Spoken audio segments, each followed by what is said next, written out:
Spinal की दो major divisions हैं, एक आपकी लैटरल डिवीजन है, एक आपकी वेंट्रल डिवीजन है। जो आपकी लैटरल डिवीजन है, ये लैटरल डिवीजन बेसिकली जो है वो काम करती है विद योर मोटर सिस्टम, और जो इसकी इंटीरियर या वेंट्रल डिवीजन है वो बेसिकली आपके ऑटोनॉमिक के साथ काम करती है। अब अगर मैं मोटर एक्टिविटी जो है उसको प्रोड्यूस करवाना चाहूँ, तो मोटर एक्टिविटी प्रोड्यूस करवाने का मेरे पास जो सबसे आसान तरीका है कि मैं सेंटर से जो है वो इंफॉर्मेशन जो है वो आपके स्पाइनल कॉर्ड तक लाऊं और फिर एंटीरियर हॉर्न से अल्फा गैमा मोटर न्यूरॉन के ज़रिए उसका जो है वो एग्जिट कराऊं। अब अगर मैं उस को जो है वो परफॉर्म कराना चाहता हूं तो मेरे पास दो सिस्टम्स जो हैं वो अवेलेबल हैं। One is suppose to be the lateral motor system and other is suppose to be the medial motor system. जो मेजर सिस्टम है वो लैटरल ही है, और मीडियल के अंदर जितने भी आपकी ट्रैक्ट्स पड़े हुए होंगे, ट्रिब्यूटरीज पड़ी हुई होंगी, वो या तो कॉर्टिकोस्पाइनल के लिए कॉम्प्लीमेंट्री होंगी या फिर रूब्रो स्पाइनल के लिए कॉम्प्लीमेंट्री होंगी, और कॉर्टिको और रूब्रो मिलकर आपका मेजर मोटर सिस्टम बनाते हैं, जिसको आप लैटरल मोटर सिस्टम जो है वो बोलते हैं, या lateral division of the motor system जो है उसको कहा जाता है। कॉर्टिकोस्पाइनल आपके एक्सटेंसर मसल्स को बेसिकली सप्लाई कर रहा है, और रूब्रो स्पाइनल जो है वो आपके बेसिकली फ्लेक्सर कंपार्टमेंट को जो है वो सप्लाई कर रहा है। अब अगर मैं कॉर्टिकोस्पाइनल के ट्रिब्यूटरी से की बात करूं जो कि मीडियल के अंदर पड़ी हुई हैं, तो हम ऊपर से नीचे की तरफ ट्रेवल करेंगे। सबसे ऊपर आपका मिड ब्रेन आता है। मिड ब्रेन की जो रूफ है उसको टेक्टम कहते हैं, और उससे उठने वाला जो आपका ट्रैक्ट है उसको आप टेक्टोस्पाइनल ट्रैक्ट बोलते हैं। ये बेसिकली आपका ऑपोजिट साइड के ऊपर विजुअल ट्रैक्ट से कनेक्टेड होता है, और ये बेसिकली जो आपकी विजुअल डेप्थ है टुवर्ड योर मोटर एक्टिविटी उसको जो है प्रोवाइड करता है। उसके बाद पॉन्स पर आए तो हमारे पास दो वेस्टिबुलर न्यूक्लिया हैं, 8वीं नर्व से एसोसिएटेड हैं, जो कि आपकी वेस्टिबुलो कॉक्लियर है। वेस्टिबुलो कॉक्लियर की दो डिविजन्स हैं, एक कॉक्लियर और एक वेस्टिबुलर। कॉक्लियर आपकी ऑडिशन के साथ, आपकी सुनने की सलाहियत के साथ जो है वो एसोसिएटेड है, और जो वेस्टिबुलर है वो बेसिकली आपका एसोसिएटेड होता है विद द इक्विलिब्रियम। तो अगर हम इक्विलिब्रियम की बात करें या बैलेंस की बात करें, तो बैलेंस बेसिकली आपका सेरिबेलम का काम है। तो it means that we are basically connected with the cerebellum one way और अनदर वे। तो ये दोनों ही न्यूक्लियाई, मीडियल और लैटरल वेस्टिबुलर, आपके सेरिबेलम के साथ कनेक्टेड होते हैं और सेरिबेलम के साथ मिलकर काम कर रहे होते हैं। अब इनका जो आउटपुट है वो जा रहा है वेस्टिबुलो स्पाइनल ट्रैक्ट की सूरत में नीचे की तरफ। जो आपका मीडियल है, एम से याद रखें कि जी मिड के मसल्स आपके जो पड़े हुए हैं ऑफ द बॉडी उसको सप्लाई कर रहा है, दैट मीन एक्सियल मसल्स को सप्लाई कर रहा है। एक्सटेंसर सप्लाई जो है वो इन मसल्स को जा रही है, और अगर एक्सटेंसर सप्लाई जा रही है तो basically these particular two division of the vestibular system ये आपके कॉर्टिकोस्पाइनल के लिए कॉम्प्लीमेंट्री हैं, या कॉर्टिकोस्पाइनल के फंक्शनोलॉजी को सपोर्ट करते हैं। और जो लैटरल है वो लिम्स के साथ एसोसिएटेड है, दैट मीन्स कि आपका जो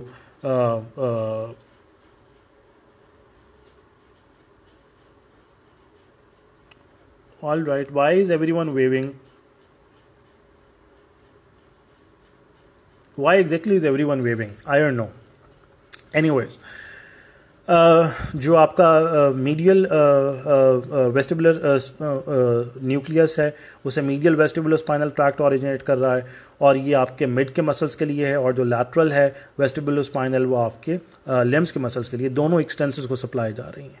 उसके बाद हमारे पास आ गया आपका रेटिकुलर न्यूक्लियाई, जो कि रेटिकुलो स्पाइनल ट्रैक्ट को ऑरिजिनेट कर रहे हैं। दो इंपॉर्टेंट न्यूक्लियाई पड़े हुए हैं, एक आपका पॉन्स के अंदर पड़ा हुआ है, एक आपका मेडल्ला के अंदर पड़ा हुआ है। पॉन्स के अंदर जो पड़ा हुआ है वो आपके एक्सियल मसल्स के लिए एक्साइटेटरी है, दैट मीन्स के अगर एक्सियल मसल को स्टिमुलेट करेगा, वो कॉन्ट्रैक्ट करेंगे, तो you are supported against gravity. इसको ग्रेविटेशनल एंटी ग्रेविटेशनल सिस्टम बोलते हैं।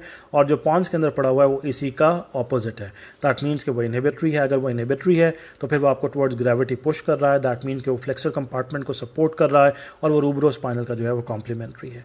और जो आपकी एक डिवीजन बच गई यहाँ पर, जो कि कॉर्टिकोस्पाइनल की एंटीरियर डिवीजन है, जिसको आप वेंट्रल डिवीजन भी बोलते हैं, वो बेसिकली आपका ऑटोनॉमिक के साथ जो है वो एसोसिएटेड होता है। अब अगर मैं मोटर एक्टिविटी की जो है वो एक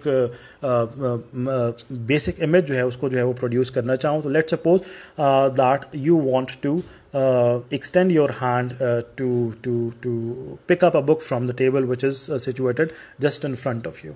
अब ये जो आपने मोटर एक्टिविटी प्रोड्यूस करनी है, ये बेसिकली आपने अपर लिम्ब की जो है वो एक्सटेंशन जो है वो प्रोड्यूस करवानी है।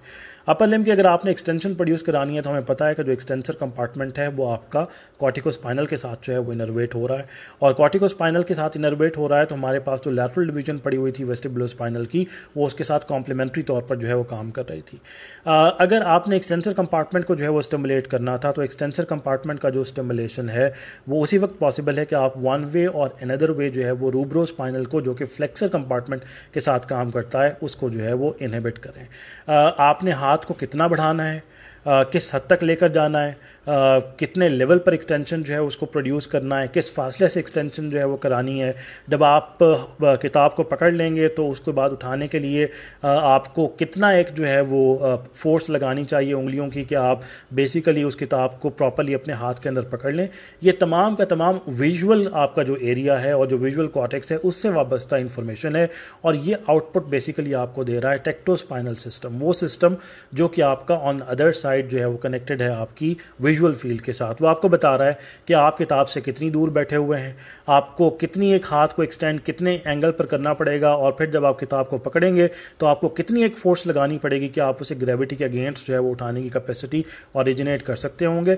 आपकी विजुअल कॉर्टेक्स ने डिस्टेंस मैयर किया है, उसकी लोकेशन को मैयर किया है, आपके और उसके दरमियान एंगल को मैयर किया है, किताब के टेक्सचर को मैयर किया है, उसके प्रोबेबल वेट को मैयर किया है, और फिर ये तमाम की तमाम इंफॉर्मेशन कॉर्टिकोस्पाइनल को और लैटरल वेस्टिबुलोस्पाइनल को प्रोवाइड की है।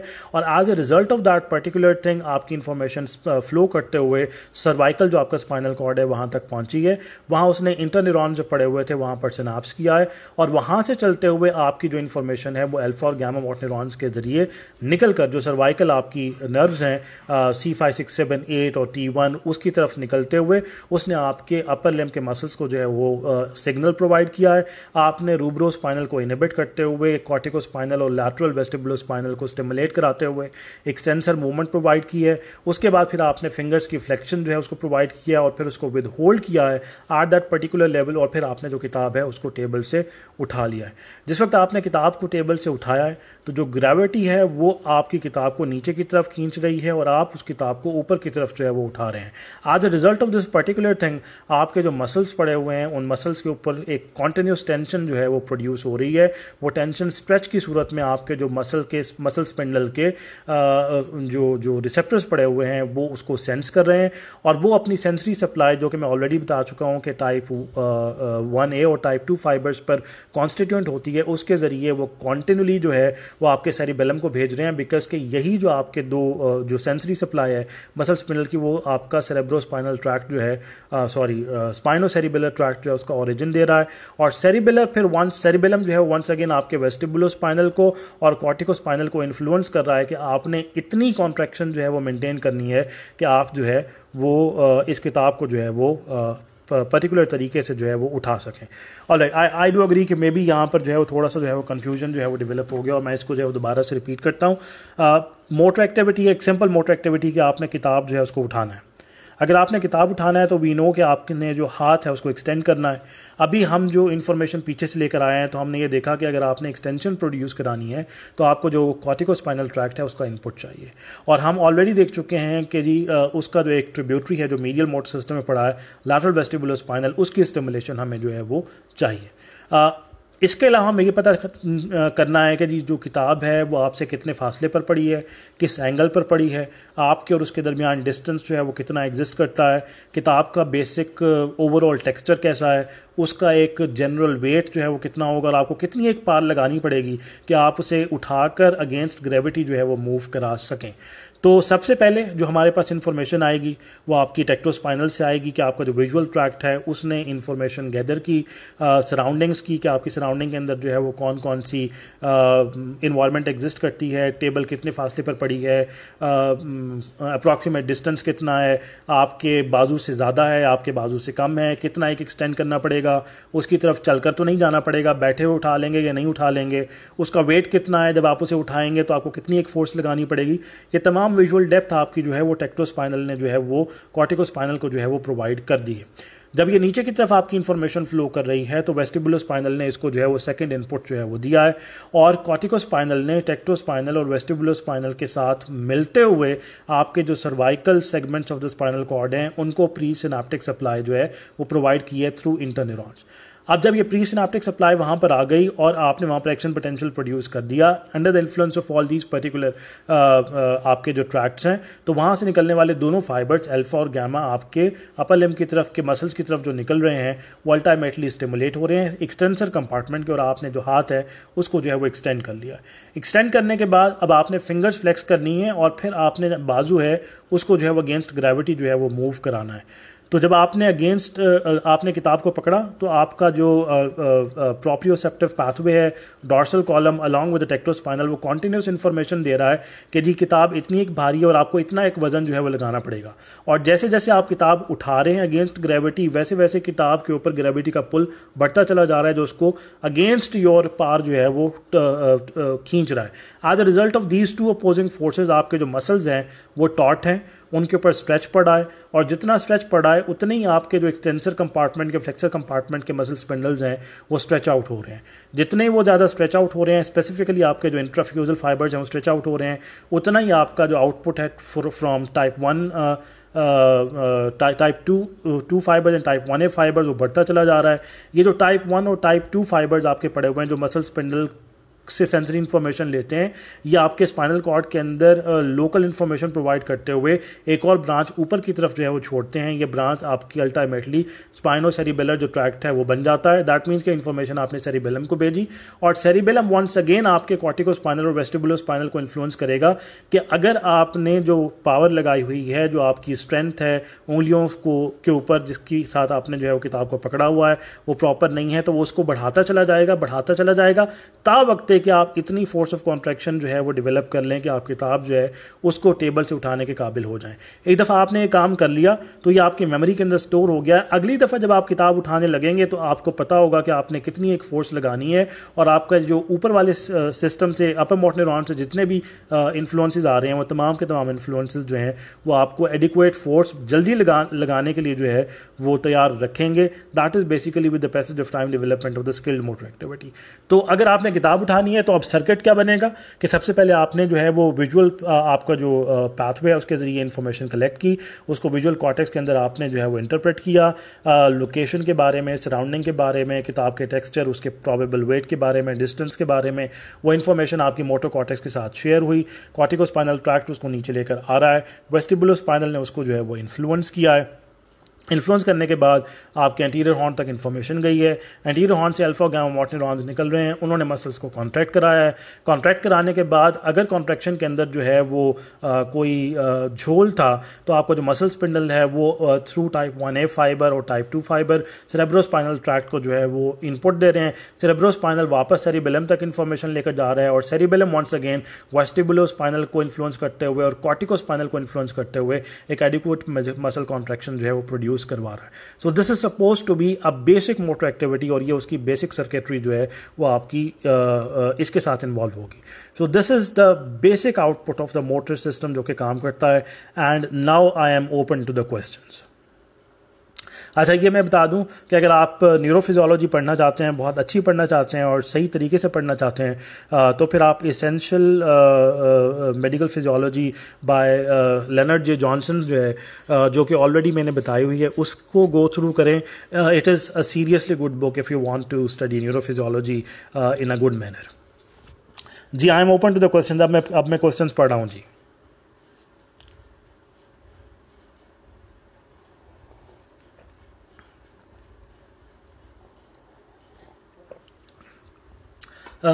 सभी कॉर्टेक्स से उठने वाले जितने भी आपके न्यूरॉन्स हैं जो कि आपके स्पाइनल कॉर्ड के अंदर आकर जो है वो सिनाप्स कर रहे हैं, हम मीडियल और लैटरल दोनों मोटर सिस्टम्स की बात कर रहे हैं। दैट मीन्स कि corticospinal, rubrospinal, vestibulospinal, reticulospinal, tectospinal and the rest of the spinal tract, ये तमाम के तमाम जो हैं वो अपर मोटर न्यूरॉन्स हैं। और जब ये इंटर न्यूरॉन्स के ऊपर सिनाप्स कर जाते हैं और एंटीरियर हॉर्न से जो आप अल्फा और गामा मोटर न्यूरॉन्स निकाल रहे हैं, alpha gamma motor neurons basically motor nerves हैं। Motor nerves are constituted of these two particular neurons, alpha और गामा। अल्फा जो है वो आपका एक्स्ट्राफ्यूजल की तरफ जा रहा है और गामा जो है वो आपका जा रहा है इंट्राफ्यूजल की तरफ। तो एंटीरियर हॉर्न से जो भी आपका न्यूरॉन निकल रहा है वो आपका पोस्ट सिनाप्टिक है और इसको आप लोअर मोटर न्यूरॉन बोलते हैं। और जो अपर मोटर न्यूरॉन जो ऊपर से ट्रैक्ट्स आ रहे हैं जो कि सिनाप्स कर रहे हैं at various sections of the spinal cord, उसको आप बोलते हैं कि this is the up motor neuron. Viable contraction produce करवाती हैं।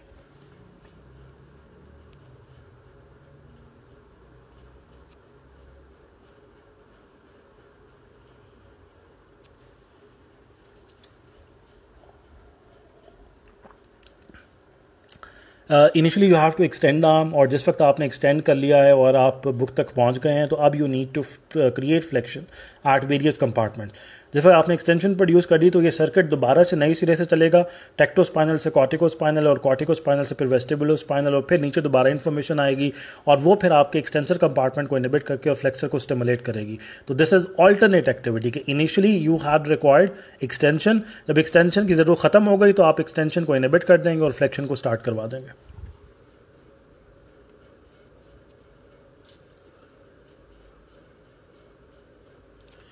कॉर्टिकोस्पाइनल ट्रैक्ट जो है वो मूवमेंट्स को इनिशिएट करता है, बाकी तमाम ट्रैक्ट्स कॉम्प्लीमेंट्री हैं, उनकी मौजूदगी में एक वायबल कॉन्ट्रैक्शन प्रोड्यूस होती है, उनकी अगर मौजूदगी ना हो तो आपका कॉर्टिकोस्पाइनल ट्रैक्ट अकेला वायबल कॉन्ट्रैक्शन प्रोड्यूस नहीं कर सकता, लेकिन बाकी इनपुट्स बाद में आते हैं।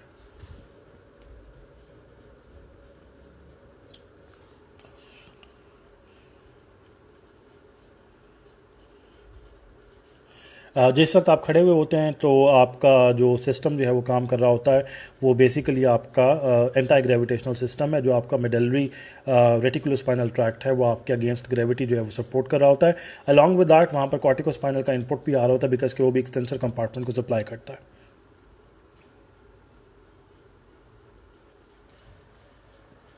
This is the name of the book.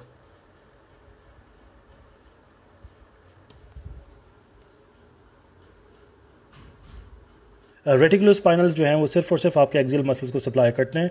Vestibular जो हैं वो एक्सियल और लिम्स दोनों के लिए होता है, और कॉर्टिकोस्पाइनल बेसिकली आपके लिम्स को सप्लाई करता है।